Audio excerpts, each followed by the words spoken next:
Welcome, everybody. We are joining. This is Ron Seaver leading us off here from the National Sports Forum.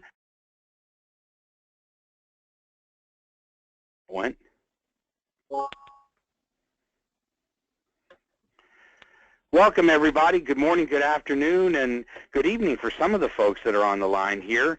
You have joined the April NSF webinar call. It's on how to properly leverage social media to drive fan engagement. I'm Ron Seaver, the president of the National Sports Forum, and it's my pleasure to welcome you all and our special guest today for a great hour conversation. We were just talking before we went live here that we are just shy of 200 people that have signed up for this call, and looking over the roster of people that have joined us, we've got a terrific group. I mean, agencies, corporate sponsors. I think I saw at least one or, in some cases, 5 representatives from every major league that's out there. Canadian Football League. I know we have Saskatchewan on the line here. We're delighted to have our friends from Canada join us, and we've even got one of our special panelists calling all the way in from Australia, Anthony Harrison, who is up at the crack of dawn in Australia to lead us, to wrap us up this afternoon. So without further ado, I wanted to get you started. Certainly explain, I think I saw we have 80 new first-timers on the call, 80 first-timers. So for those of you who have wondered what you have stumbled into, this is our monthly webinar, an extension of the National Sports Forum, which is a conference that brings everybody in our industry together once a year, usually about a week after the Super Bowl, the NFL Super Bowl in February. And each year we attack a different market. We go to a different place. A couple months ago, we were in Portland, Oregon. We had the pleasure of being up north, and it was just absolutely terrific with the Timbers and the Trailblazers as our hosts. This coming February, we're going to Minnesota, St. Paul, and Minneapolis. See the new stadium that the Vikings are opening up. Very much looking forward to that, but with the Wild and the Twins, a great group of people that are up there, the Timberwolves, and we can't wait to get up there. We'll be there before you know it. So each month we love to bring the family together, if you would, and talk about a different topic that's very important, very center to all of our existence in our business world.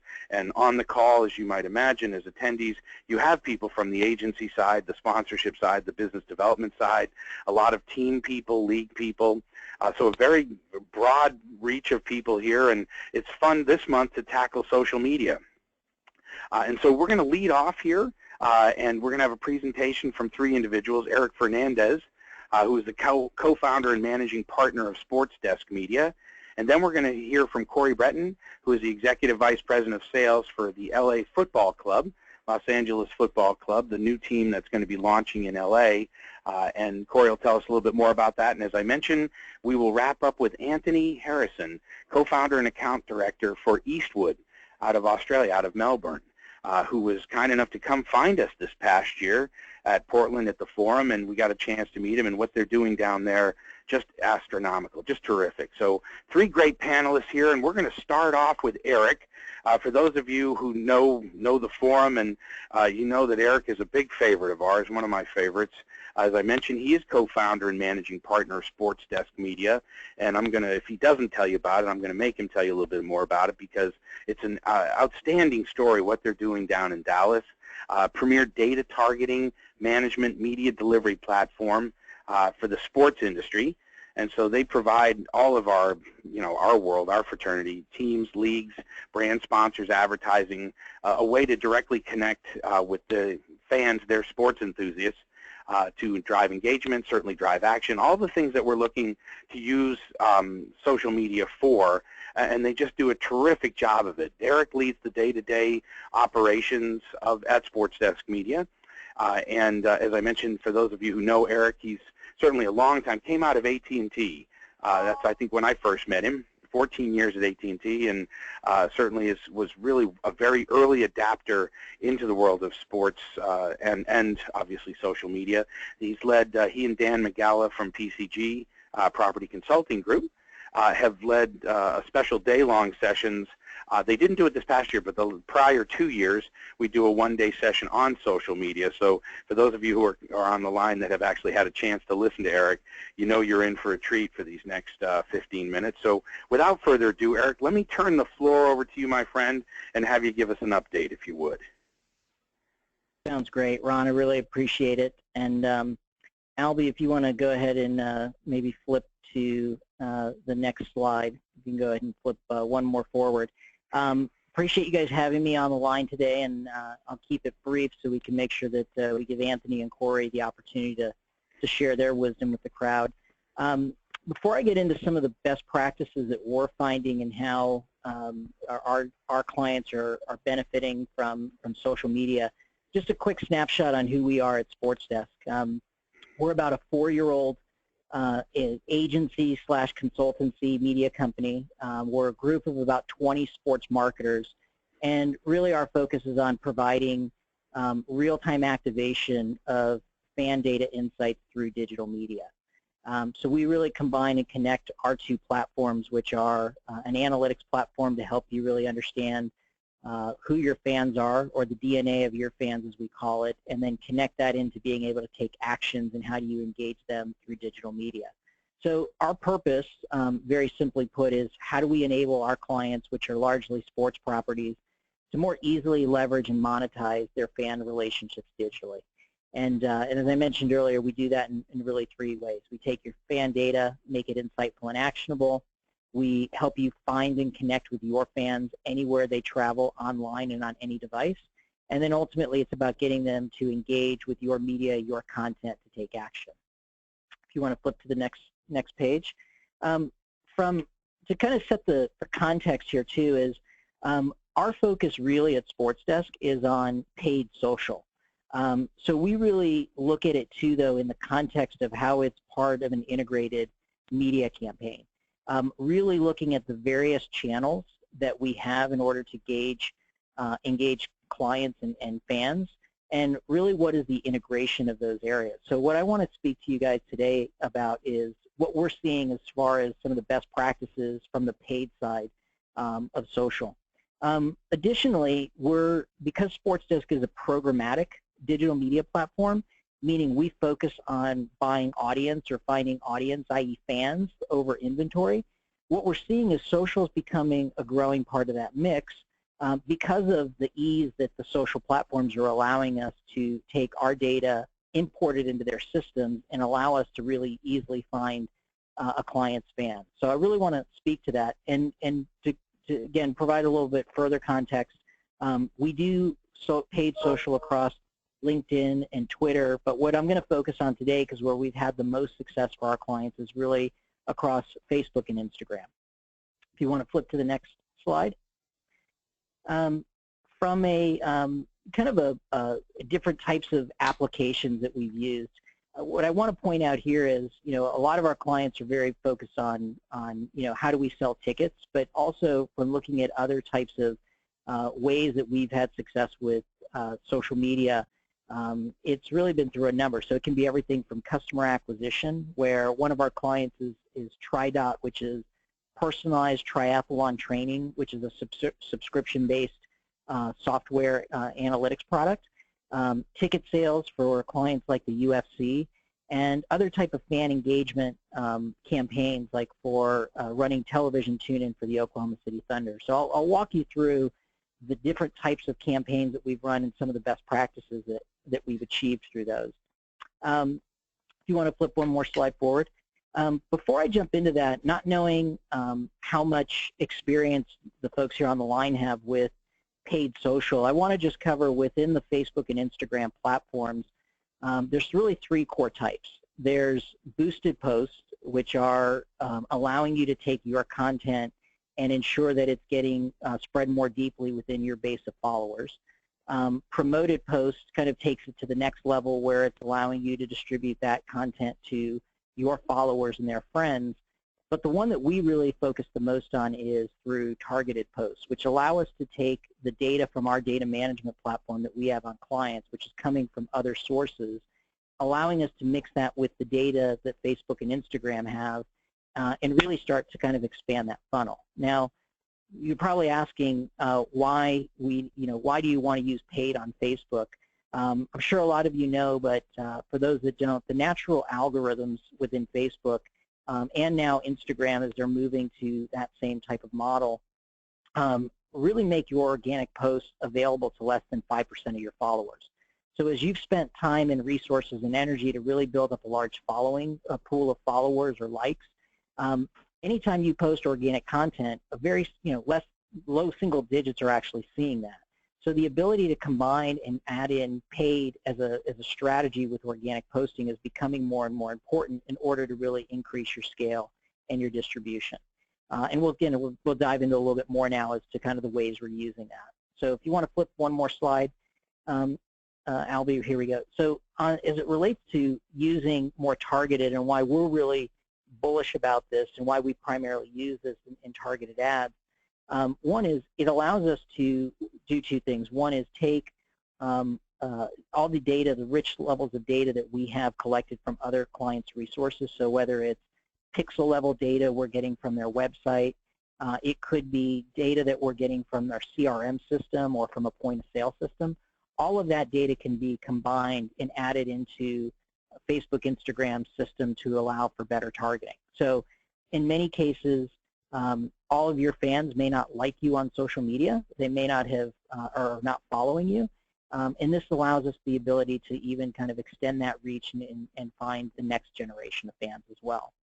If you want to flip forward one slide. So now I'll jump into the best practices that we're seeing. Two, kind of very practical, and then four I'll kind of dive in, which I think are a little bit more strategic. But the first is always use paid to complement your organic posts. And again, if you look at the way the natural algorithms are, even if you're more of a novice or if you're on a self-serve, even if it's a small amount of budget that you're putting against it, we really recommend that you're actually boosting everything that you do. If you're going to take the time to produce quality content, so if you're producing video shorts or if you're producing some high quality imagery, and you're going to take the time to put that out there, ensuring that you're putting the proper and you're getting the proper reach and scale behind it is important. So creating a strategy where you have to think of anything that is going to be out there is going to be posted or boosted is really important.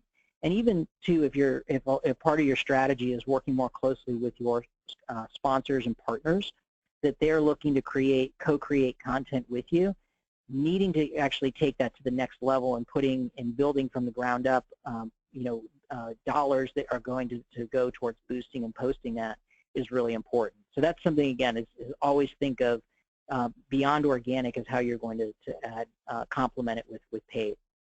The second is, and this is a new functionality that Facebook's having to build in, which they currently don't have today, but it's something that we monitor closely with our clients, is frequency capping.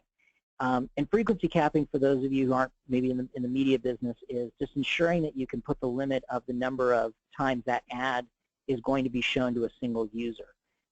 Right now, just depending on the way you're managing your campaign, that ad could be shown multiple times, more than 5 to 6, 10, in some cases 10 times a day.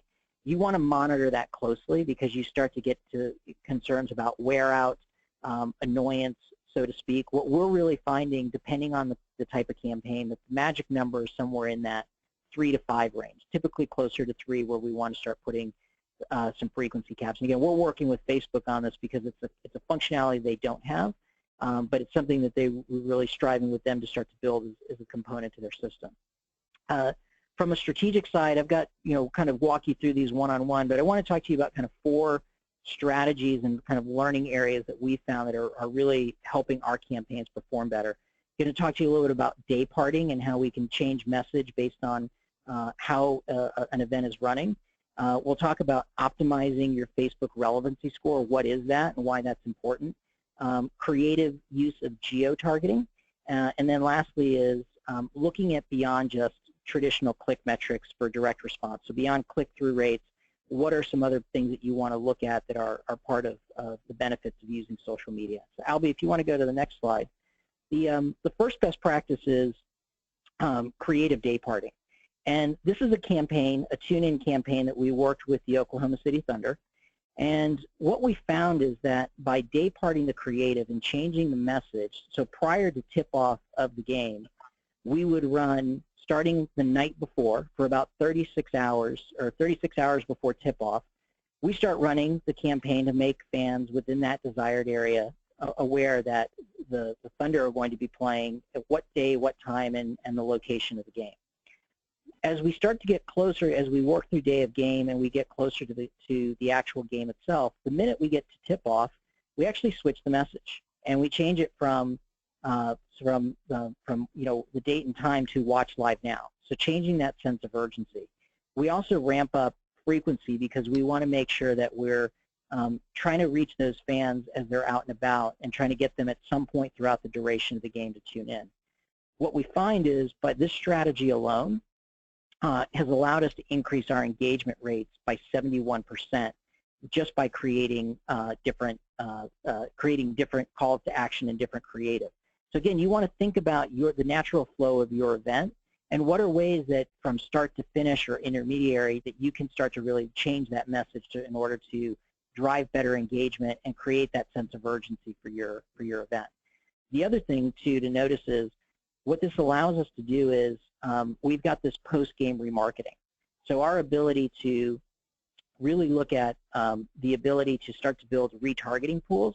Any fan who engages with this ad, clicks on it, likes it, distributes it, shares it, that's now going into our targeting pool, so that as we're trying to promote the other 40-some-odd games throughout the year or more, we are now continuing to build a retargeting pool that we can start to target with. So that's kind of one of the first best practice. If you can jump to the next page. And I think I've lost my connection, Albie, so I'm going to just trust that we're on the Facebook ad relevancy page. What's important here is, and we asked, why do you need to have relevant Facebook ads, or why does Facebook need to deem your ads relevant to your audience? And it's for two reasons. One is to improve your distribution. So Facebook's gotten some really good parameters in place about ensuring that the avoidance of spam or unwanted messages. So really what we want to do is ensure by increasing our relevancy score, which is a 1 to 10 point scale, the more we can get into the 8 to 9 to 10 range, it's going to improve our distribution. The other thing is it's going to improve and lower our CPM. So we have a better cost for what we're ultimately distributing. There's a number of factors that improve relevancy scores. Some of the ones that we've really found that are the most important, there's kind of three. First is tighter targeting criteria. If you look at these three different ads here, this is the campaign we ran for TriDot, which is triathlon training software. As you can see, the more tightly we get targeted around finding the right audience that are more likely to be a triathlete or consideration for triathlon, that is a direct impact into our frequency score. So while it lowers the audience we can reach, it actually helps us get better distribution because we're clearing more impressions and we're clearing them at a better rate. The second is ensuring that the headline and the copy within the ad are also consistent and congruent with the landing page. A lot of times what Facebook will kick out is the link that's on that ad, wherever it links to. If there's a disconnect between the content and what you're asking the individual to do on that page and what's in your ad, it's going to result in a lower score. And the third is by looking at some of these other ancillary metrics on this left-hand side. So these are the things that really that Facebook measures engagement that ultimately can boost your score real time. But again, the two that we really focus on when working with a client, and we end up having to become beyond just a media company, really focusing on ad content, is really helping them with the creation of that ad to make sure that the targeting criteria as well as the copy and the image and the landing page are all aligned. You can jump to the next slide. This third best practice is creative ways to use geo-targeting.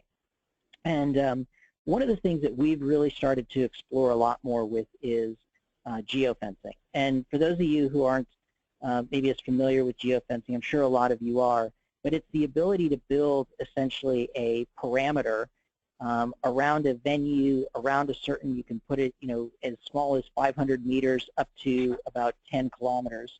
And it allows you to build a very highly dense targeting area. So think of this as geofencing a stadium, geofencing a tailgating area. What we're finding is the ability to now serve mobile ads, not only through Facebook, but also through mobile display. Think of in-app or in browser within a specific time period. So one of the ways that we're starting to use this creatively is one of our clients, the UFC, was promoting purchase of their pre-sale for UFC 197. Just happens that 197, which is coming up later this month, is in Las Vegas, which is where 196 was. So what we did for during the 196 event is we geofenced the MGM Grand Garden Arena, and during the pre-fight events, during the fight and post, we ran a heavy dose of ads across display, mobile display, and through Facebook. And what this allowed us to do was, we know that those are all UFC fans. We know that they're willing to make the travel to Vegas and come for a fight. And it's a great way to launch our pre-sale because we're hitting the right audience at the right time. Let's take advantage of the fact that they're excited about that current fight, and let's get them to trap their interest and get them to go to the next event. So we find that we're using this creatively. A lot of our college clients will geofence tailgate areas and promote the next home game during the current home game that they're at, and we can use that in a very creative way. And then the last one, Albie, if you want to jump to the next slide, and I'll wrap up here, is looking at beyond just the direct response metrics. So I think everyone's always looking at what were my engagement rates off of that ad, how many clicks, how many sales, but you also want to see is how is that ad also influencing and creating awareness. So this is an example of a campaign that we ran. That if you start on the left, we actually saw, this was for a ticket sales campaign, that about 1,000 engagements were directly attributed to the Facebook and Instagram app. But when we went and looked at the path to purchase and what was driving more of our search queries, we found that about 200 additional search engine queries and that ultimately led to engagements were driven by people who had previously seen the ad on Facebook. So now we're seeing that Facebook, in addition to being a good direct response mechanism, is also really good at driving awareness and ultimately creating that awareness that's driving people into the funnel and helping us build the funnel where now we're capturing them downstream, in this case with search. And then the last best practice I'll share with you, and then I'll turn it back over to you, Ron, is thinking about secondary metrics. So again, beyond just the direct response metrics, with back to this Oklahoma City Thunder campaign, part of our call to action was promoting downloads of their app as a second screen viewing complement. So again, while we're trying to promote and drive viewership for the game, the other thing we want to do in position is how we can enhance their game day experience and how we can enhance that viewing experience with using the mobile app for the Thunder. So looking at those secondary engagements is kind of a nice benefit that you can now start to determine the overall effectiveness of your campaign based on both primary and secondary metrics. So I want to turn it back over to you, Ron, but if there's any questions, I don't know if there's any questions we want to handle now, or Ron, if you want to move on to Anthony or Corey, but I'll kick it back to you. Well, thank you very much. Hey, Eric, that was just outstanding. My sheet's full of notes here, and I thank you so much for sharing that with us. What we're going to do, keep an eye on that clock here. Let's hold up on the questions for you, Eric, but I want to give Corey a chance to slide in here, if you would. Just a quick introduction, if I may. Corey, as I mentioned earlier, is the Executive Vice President of Sales for LAFC, which is the Los Angeles Football Club. And when you talk about social media, he's done some incredible things. I first met Corey when he was with the the Minnesota Timberwolves, where he was there for a number of years, and then he became one of the first people that they hired at LAFC and brought him into the ticket sales department back in August of, actually just last August, 2015. So Corey did a session for us that was just terrific in Portland on social B2B selling via LinkedIn, and definitely these guys have really managed to master the phase of using social media as part of your sales engagement tool. So Corey, if you wouldn't mind, let me toss it over to you, and would you bring us up to speed on what's been going on with you, and talk about the social media efforts that you guys are putting forth? For sure, Ron. And thank you. I appreciate you having me. For those that don't know, Los Angeles Football Club is an expansion MLS team set to begin play in 2018. We're going to go ahead and build out a soccer-specific stadium really in the heart of the city, heart of LA, right next to the Coliseum, the USC Coliseum. So what they call in Los Angeles here is the Figueroa Sports Corridor that starts with the Dodger Stadium, then goes to Staples Center, and then finally ends at Exposition Park, where the USC Coliseum and up until our arena goes up was the sports arena, which used to house the Los Angeles Clippers. So for us, and when I was asked to go and speak on the panel about social media, I feel a little over my skis here. I think I'm going to come at it from a completely different perspective, and from Eric's side. At the same time, hopefully it is helpful. Us being an expansion franchise, we're in a city, Los Angeles, that already has legitimately the best team in the history of the sport in the MLS and the LA Galaxy as far as championships are concerned. And so when we launched, the team was probably about a year ago, last May is when we gained ownership of the team. From there, I got here in August, and we began to map out what we call these tentpole events. Being a startup organization, we were very lean. We knew we wouldn't be able to go ahead and spend a ton on advertising, outward-facing, and we knew that we're going to go ahead and kind of create this inertia, what I would say with the bell curve. How can we get the innovators and the early adopters to really be our brand evangelists? And so the way we've shaped our franchise, and I know I don't have any slides that go along with this, but if you guys are in front of your computer, maybe go to lafc.com to give you a little insight to our brand, because our positioning from the start has been less about the actual sport of soccer, because we don't have any players. We don't have a coach. We don't even have a physical stadium yet. So there's really no proof of the process. We're really a vision. We're a dream. And so we kind of built out a brand brief that outlined that. And our ownership group, who is very diverse, extremely diverse portfolio, whether it's the industry or where they're actually from. We have some overseas, people involved over in Asia, whether it be Vietnam or Malaysia. And then we also have folks like Peter Guber, who is part owner of the Golden State Warriors and Dodgers, who has a ton of sports experience, but also entertainment experience. And so we started with our promise is to unite the world city through the world's game. And I bring that up is because that's kind of been our talking point as we've gone out into the marketplace. And the way we've looked at it is we want to really do it block by block, street by street, one by one. And that's built into really the fabric of everything that we do. And so for us and our social media strategy, and hopefully this is helpful, is that we've created this wheel. If you go to Twitter or if you go to Instagram, and there's a perfect example of the power of Instagram from this last weekend's event, but we basically have enabled people within our creative team, people within our community department to go ahead and kind of own this. And so if you'll look up at LAFC on Twitter and Instagram, you'll find that's our official homepage. That's where you're going to go ahead and find the news about the team. And so if you think about stats and those that are really attached to the sport and or player personnel moves, things of that nature, events, you're going to go to those. We also have an at RLAFC. So if you're not familiar, we've really looked at ourselves as a lifestyle brand, and that would be the differentiation point in the marketplace. The Galaxy play out in Carson, which is, depending on traffic and the time of day, you could be anywhere from 45 to an hour to get to from downtown, where we're less than 2 miles from the downtown core. We've tried to go ahead and build out an image, and with our snapback, as crazy as that sounds, we feel like we've hit on a piece that could go ahead and become a part of a lifestyle brand. Our goal the entire time was to go ahead and rival kind of the Dodgers cap. Typically, you don't see MLS and or soccer hats really fit into a lifestyle brand or be part of a fabric of somebody's gear. And so when we designed our hat, we specifically designed it with that in mind.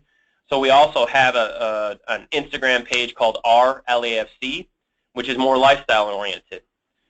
We use user-generated content, and so none of it is our own content. We actually will go ahead and kind of sift through those evangelists and put them up on a pedestal, make heroes of them, and hopefully they can go ahead and spread the gospel about LAFC. In addition to that, we have 5 people really on our marketing team that have been approved to go ahead and post on their own. And so you can go and look at LAFC Rich or at LAFC Marcus, M-A-R-C-U-S.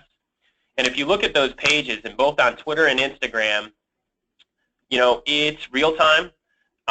It's, I would say, authentic to the sport. It's authentic to LA, which really fits into the fabric of what we're trying to create. It's much bigger than soccer itself. It's much bigger than wins and losses. It truly is about a lifestyle. And so this past weekend, and hopefully that makes some sense as far as the direction that we've taken with the wheel, the social wheel as we like to call it. And so that way you're not getting hit 18 times from at LAFC, but you're getting hit 5 times from at LAFC, 4 times from at our LAFC, and 1 time each from each of the other individuals in our wheel. And that way it doesn't become redundant. Also, a lot of it is user-generated content, giving people that have been kind of these early adopters and innovators a voice, which, if you think about a lot of the other sports teams in LA and the market that we're in, it's a very saturated market. There legitimately is 2 teams for every sport. Additionally, a lot of those teams have seen a lot of success on the field or on the court, which means that they don't necessarily have to provide their members or their followers with a voice. And so we've kind of gone in the opposite direction, if that makes sense. So this past weekend, as an example, you know, the soccer culture is, I would say, heavily focused on being a participant-type sport, meaning it's a timed event, but at the same time you have your supporter culture. And so we encouraged and we pushed our supporters to go ahead and hold the first ever futsal tournament. For those that aren't familiar with futsal, and I'm not a soccer aficionado, but it's a much smaller pitch. It's 5-on-5. It's almost like a basketball, much smaller goal. But we were able to go ahead and secure 16 supporter teams to go ahead and come on and play in that first ever tournament. Now, we're the ones that set it up. We're the ones that provided the space, but then we completely turned over the event to try to make it organic to the supporter culture. So they created the trophy. They created the, you know, really the tournament schedule. They were able to go ahead and secure food. You know, we were able to go ahead and get the Copa America trophy present, so for pitchers, and once again trying to create that user-generated content that they would go ahead and tag us in and really spread the word. But it was extremely successful. So when you think about 16 different, if you were to look at any of the organizations that you guys work for, 16 different supporter teams were able to play in this tournament. We commissioned a photographer to take photos. Off of that, we put it in a Dropbox and allowed all the supporter groups to gain access to these photos. So I would say from a quality perspective, there was quality control with the photos that they were putting out. And then we actually gave them a framework of how to go ahead and repost everything. So you would go ahead, if you're going on Instagram, if you're going on Twitter, you guys can post this photo, but give credit to the photographer. In addition, here's the hashtags, you know, Supporters Cup, at LAFC, and then go ahead and hashtag out all the other supporter groups that were involved in this, and it just becomes this giant wheel on social media to drive engagement for us. And it was extremely successful. I would highly suggest, if you have a chance, to go ahead and look back at it. Not only are we driving deposits, because at this stage of the game, that's all we're selling. You know, we're not at a point where we've taken, you know, we put a shovel in the ground. We don't have any proof of the process of the stadium being worked on. But that was a huge success for us, and hopefully that will help you guys. And, you know, the final thing is trying to go ahead, even above the supporters and the members, to be these brand evangelists. But how can we encourage other soccer-related that can give us credibility in the soccer space, publications, to want to do a story on us and drive content through them? So we've worked with Soccer Bible. We've worked with, there's a group out here in LA, a futsal group that has kind of a, for lack of a better term, street credibility in the soccer space that they've been able to go ahead and help us out. The only group that we're actually selling any of our memorabilia from, any of our gear through, is a local group called Nikki Sports. So once again, trying to remain authentic to Los Angeles, remain authentic to the sport, as they're really exclusively soccer items. But we've used this social media wheel via Twitter and Instagram primarily. We've gotten a little bit into Snapchat, a little bit into Facebook. So going back to Eric's report, we haven't purchased anything, any paid media on any of these because we're so far out yet. That won't happen in 2017. So for 2016, our goal was how do we do this with legitimately no budget, but how do you kind of create this momentum that will go ahead and lead us into being, I would say, credible in the marketplace, but also, valuable in the marketplace.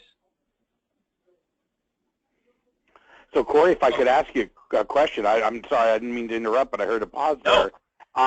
When does, for people that don't know, when is the first game? The first game is not until March of 2018. So 2018. 2018. So I got on the ground legitimately, 30 months before we'll ever go ahead and take the pitch. We won't sign a player. We won't sign a coach until the end of 2017, beginning of 2018. The expansion draft won't happen. The draft won't happen until January of 2018. So from a sports perspective, I'm in the dream scenario. We're undefeated for the next 2 years. But on the same time, we don't have like an identity. We don't have anything other than, and that's why I suggested, I don't have, really any slides when it comes to social media.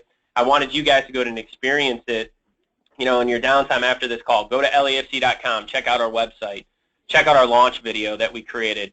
Check out the photos of the events that we've held. We're primarily focused on quarterly events. But more importantly, go to the wheel, and it's not my idea. By no means was this my baby or anything. It came from our marketing department. But it's allowed us to go ahead and engage with folks, create user-generated content, provide our supporters and members with a voice. They become brand evangelists. They're really focused on making sure that this is a lifestyle brand because it's not a soccer brand yet. We're not a soccer team. We don't have a product yet. We have 0 wins and losses.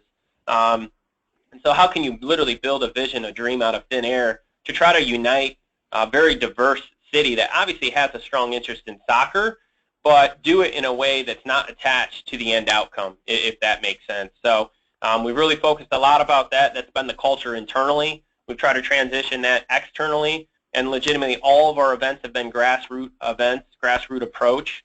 We're really trying to embody that block by block, street by street, one by one approach, which I do feel like fits into the social media. So when you guys asked me to speak about it, I knew I even mentioned, I was like, I'm not quite sure what value I can provide, but I do think we at LAFC can provide a unique perspective on how we're approaching it, and in no means is it as detailed as Eric, who did a phenomenal job.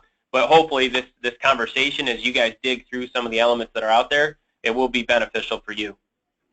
Absolutely, because whether you are a startup franchise or certainly a well-developed one, the tips that we can learn from each other, what's working, what's not working, new platforms, new areas that we should be looking at, how you're selling your merchandise, considering the fact that you haven't even drafted a player yet.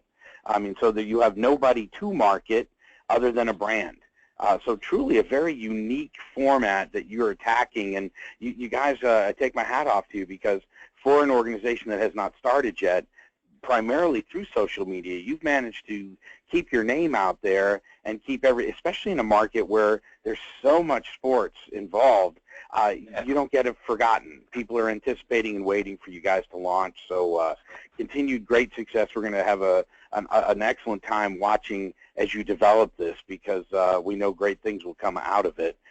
And thank you so much for joining us. And again, it's really a lot of fun. I take my hat off to Albie, who is our producer and puts it together. Has done a great job filling in for Mackenzie Hodge, who I think is actually listening in this week to this, and she has been our producer for the last 2.5 years. And I would be remiss if I didn't tell you that Albie has taken over, done a great job. I mentioned earlier, if you do have questions, we have one more great presenter here, but we've gone 2 for 2 so far. Terrific. Thank you, Corey, and certainly Eric.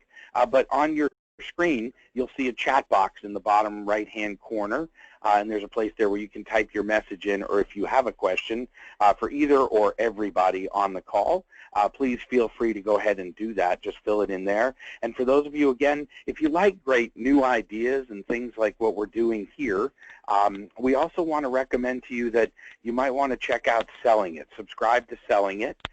Selling It is a bi-weekly e-zine we've done for, I think, about 13 years.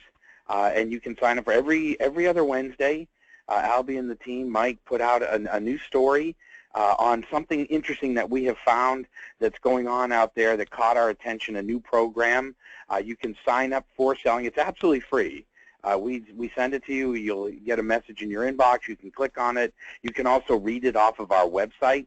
If you go to www.sports-forum.com, which is our homepage, and you look at publications and news, you can just click on that. You'll see a thing called Selling It. So pretty much everybody who joins a call like this that's with us here, and especially for the new people, you guys are all dialed into new ideas. What's happening out there, and we hope you've enjoyed our first two presenters. And we try to not only bring you different viewpoints and at different stages of development, as Corey just mentioned, just getting things off the road, where Eric has got a number of very well-developed clients that are out there, but not only different stages, but also different parts of the globe. We're very pleased, I think, in all the time we've been doing this. I think, Anthony, you may be our very first panelist from Australia, but we are very delighted, as I mentioned at the top of the hour. We got a chance to meet Anthony and the group from Eastwood out of Melbourne, Australia, at the forum this year.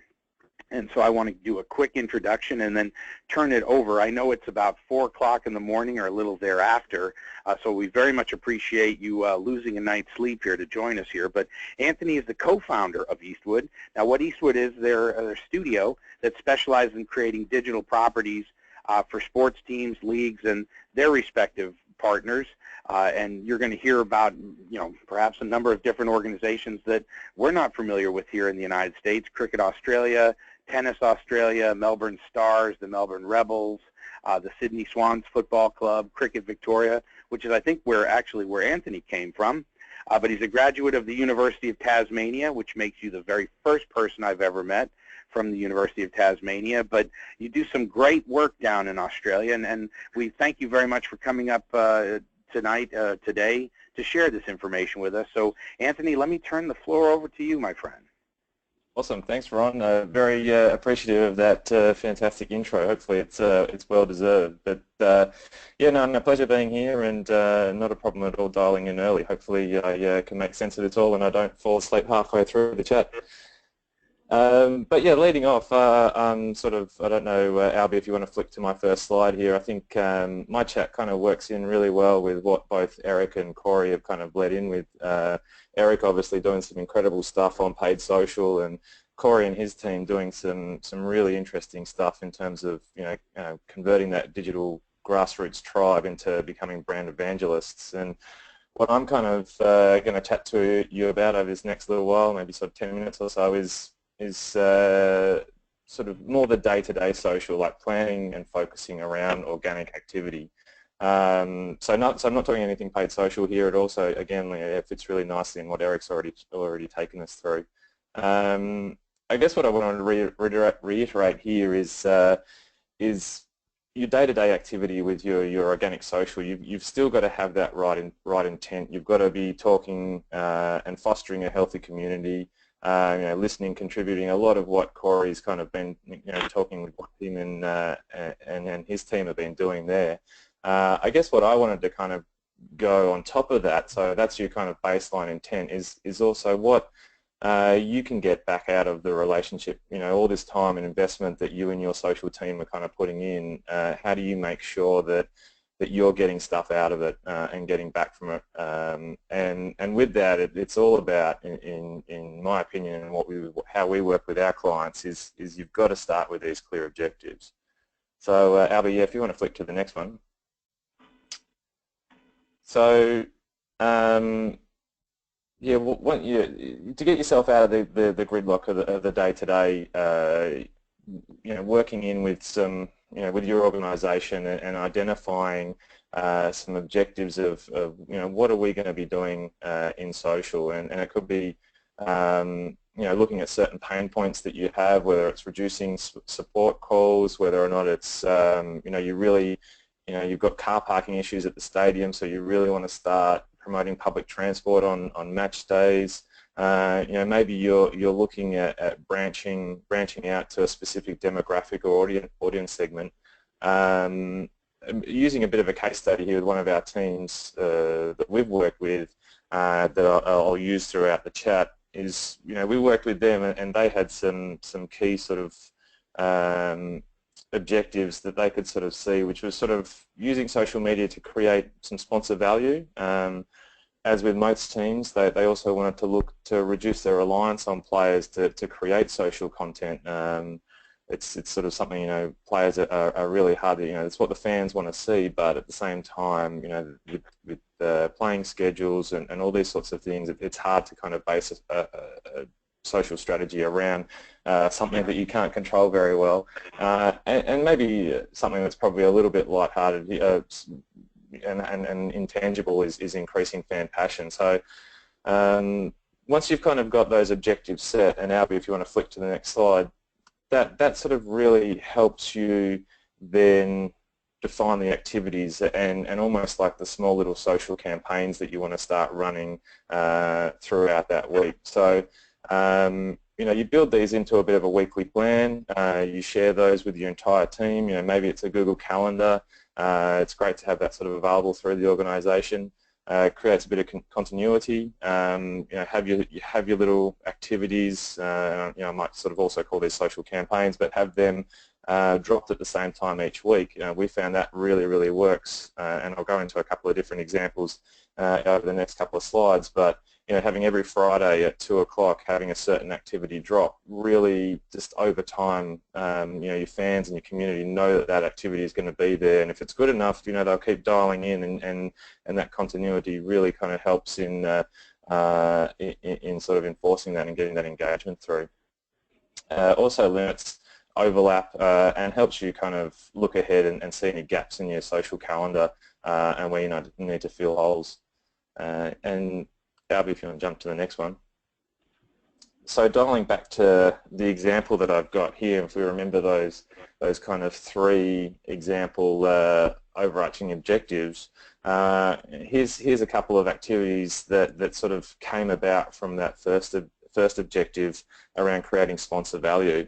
With our client, we're sort of looking for some fun fan activities that weren't too salesy, because we all know that when you get that brief from the sales department that they've signed a sponsor and they need to have 16 posts in Facebook, and those sorts of posts just never get any engagement. There's no traction. It breaks that overarching principle that I talked right at the start of the chat around having that good intent and wanting to foster that relationship. So you've got to work pretty hard in understanding that you've got a great community, and your sponsors are definitely going to want to have some voice in there.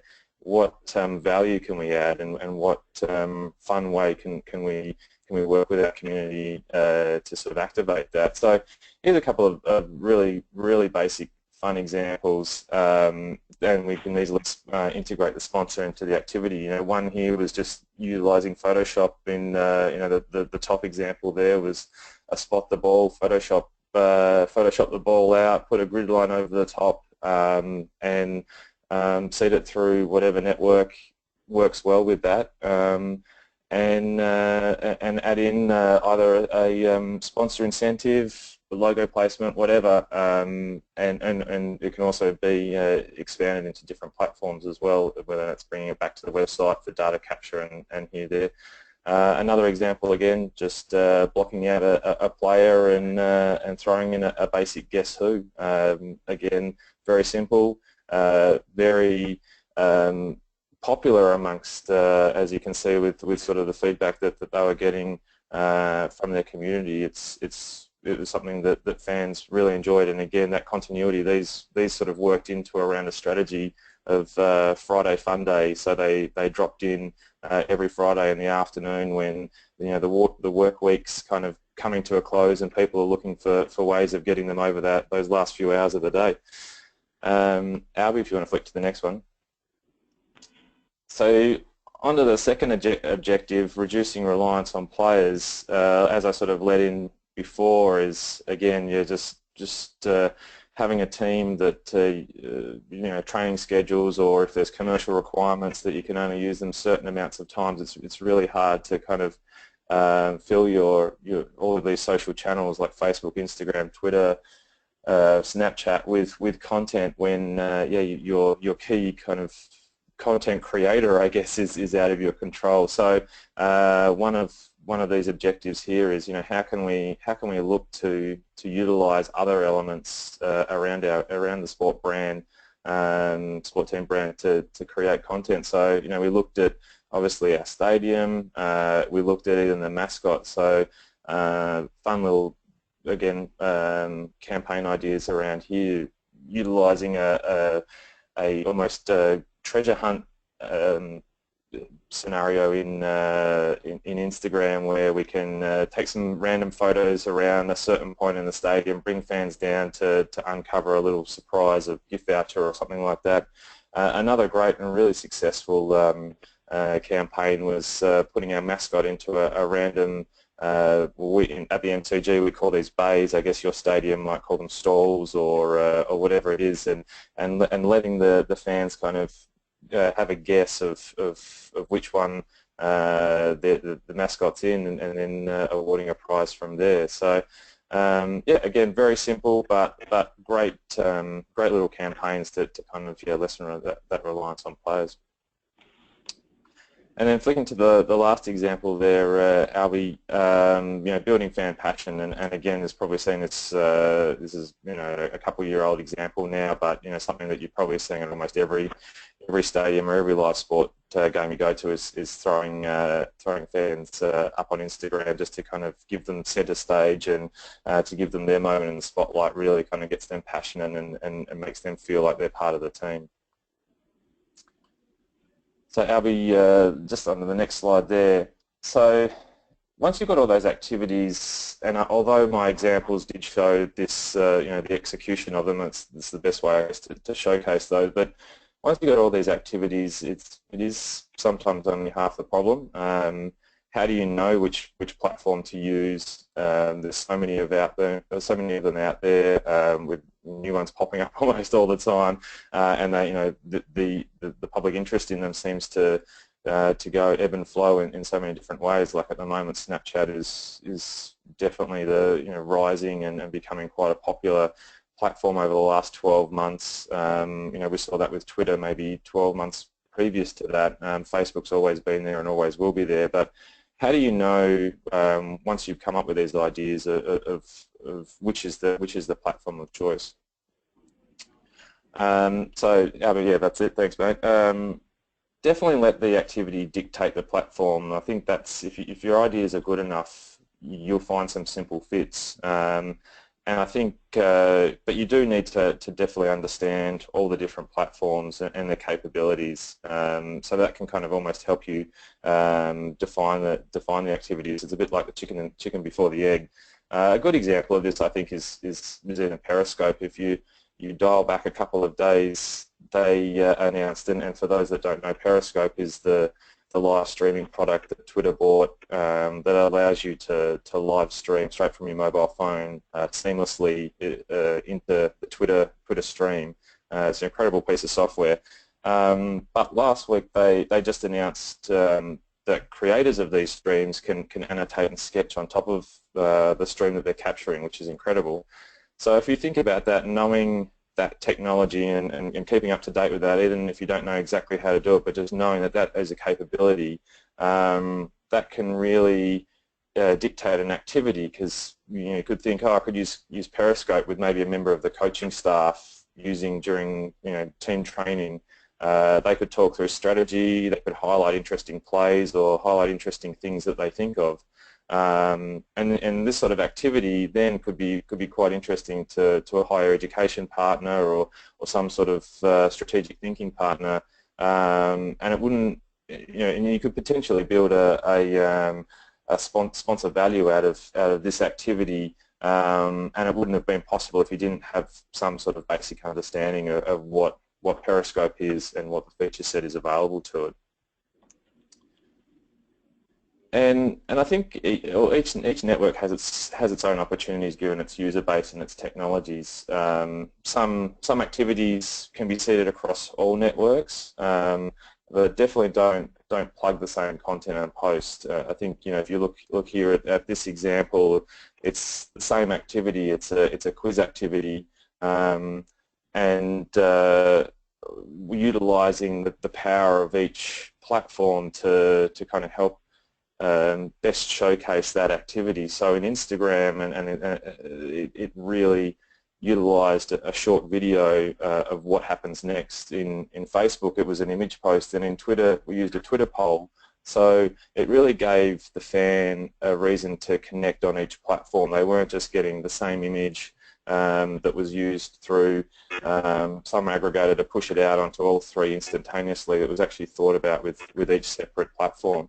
And that, like I said, that really gave the fan a reason to connect, and there's no reason why they couldn't partake in each activity on each different platform.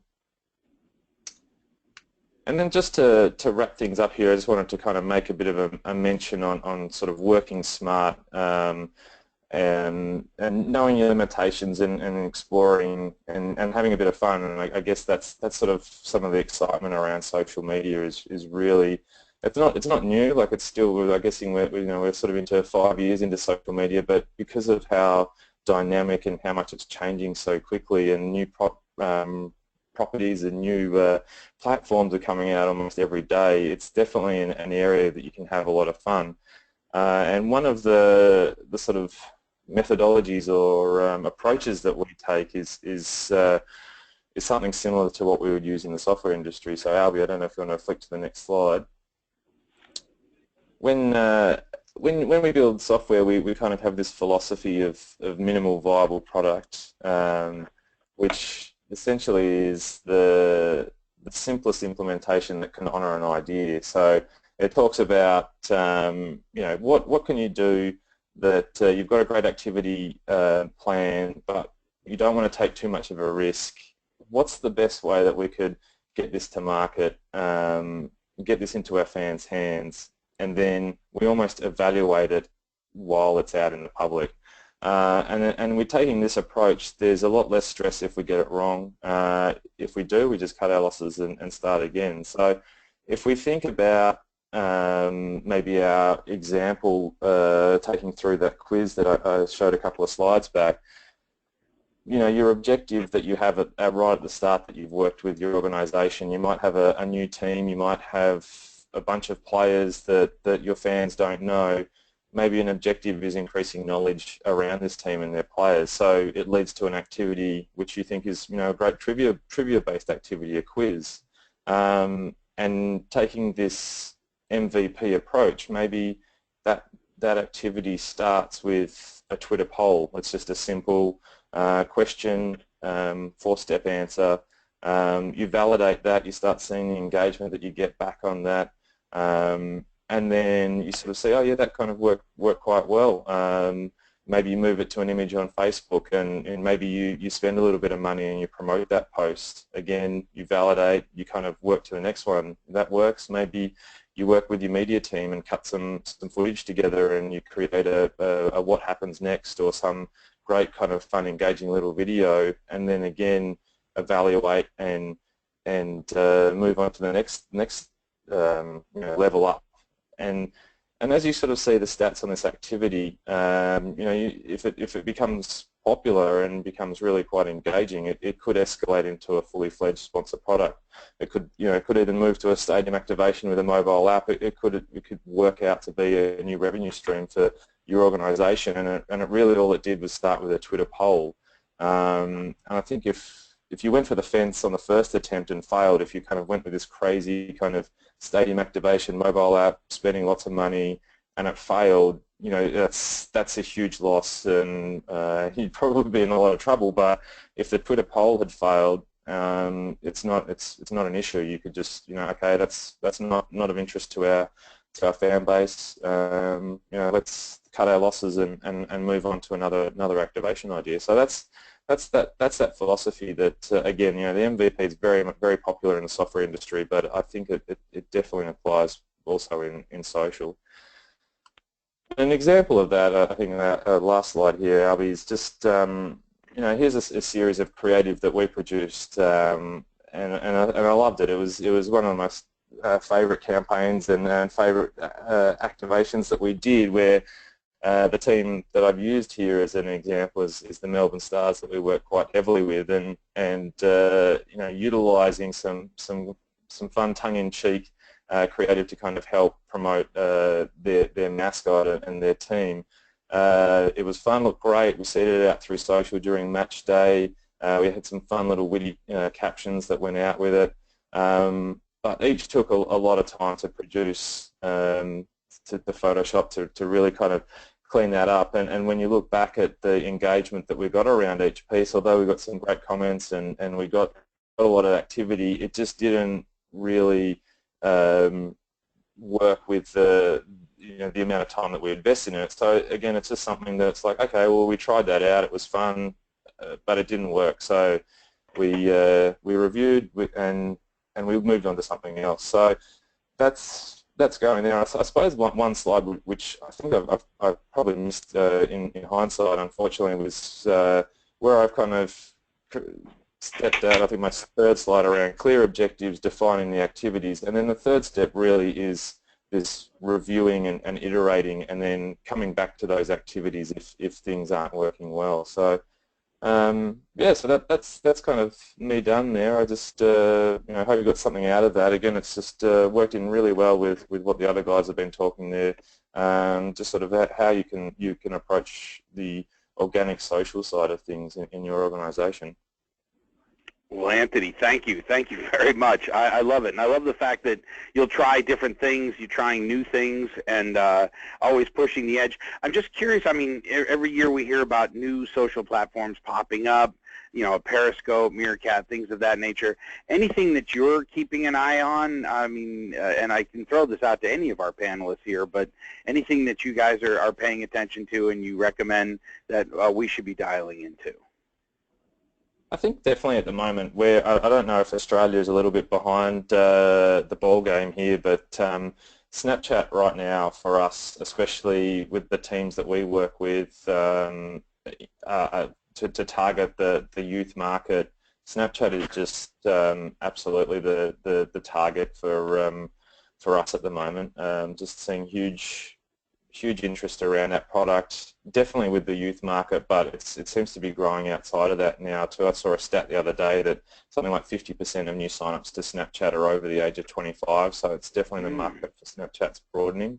You guys in the US and I think in Canada, I'm sure Eric can probably talk more about this paid social side of things, but Snapchat offers some great incentives around you can purchase filters, which is one of an overlay, which is one of the kind of leading things with Snapchat around a geo-fenced area, so that when a fan is at a game or at an event and they take a snap and they swipe left over it to sort of add content to it, I think it's as little as $5 for an hour for up to 20,000 square feet or something like that. Some of the creative in there can be stuff that you've uploaded, so that you can start, and I've seen a lot of sports teams and Snapchat are working amazingly with NBA on letting fans create that content and brand it and create great live stories out of the event. So again, probably Eric can speak more of that. He's definitely in tune with everything in paid social there. Eric, anything you want to, yeah. I was gonna agree with Anthony. The one platform that we're really focused on learning and educating ourselves on right now is Snapchat. I think we've spent the better part of the last 18 months really focused on the other platforms that we're working on today: Twitter, LinkedIn, Facebook, Instagram, and as Anthony points out, Snapchat's a must for any marketer who wants to reach that, I would say, the under 30 audience definitively, so that Generation Z. And a lot of our clients being in the college space, when we're looking at really young alumni, it's the platform of choice. I read a stat one time that today Snapchat carries of the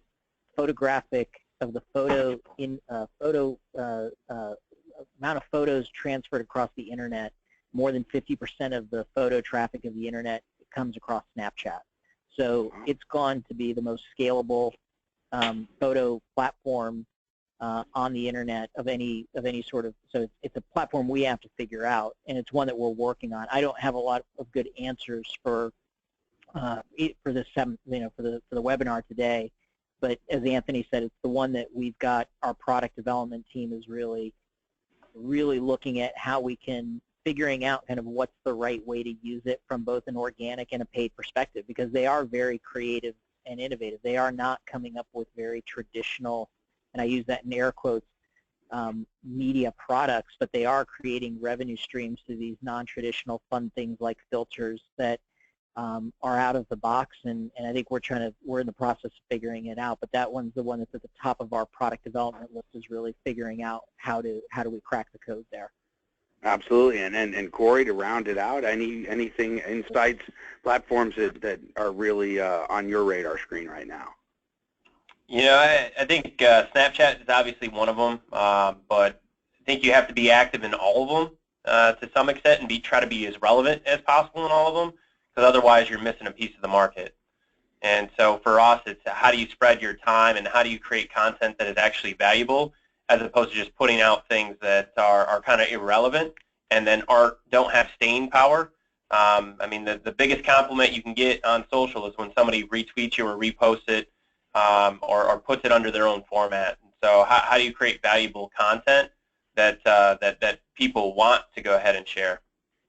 No, I understand. And thank you, gentlemen. I know we've gone a little bit over here, and I appreciate all of you working overtime today, and certainly want to say thank you to Anthony, and certainly you just heard from Corey, Eric Fernandez, obviously from Sports Desk Media. Great hour, you guys. Thanks. Terrific information and insight. Just a special thank you to all of the people who dialed in and stayed with us here for our hour, and certainly to Anthony for getting up so early in the morning to share insights from Australia. So with that said, like we said, this will wrap us up for this month. We'll be back next month with a new topic, so keep an eye on your inbox to see what we're going to be doing, date and time and topic. But we'll join you again in May. Please, by all means, don't be shy. Sign up for Selling It if you haven't already, or take advantage of our Minneapolis specials, our Forum 4-pack, or things of that nature. You can sign up now and save some money. But that said, we thank you all. We wish you all a terrific month, and a special, again, thank you to our panelists. And take care, everybody. We'll see you later. Bye-bye for now.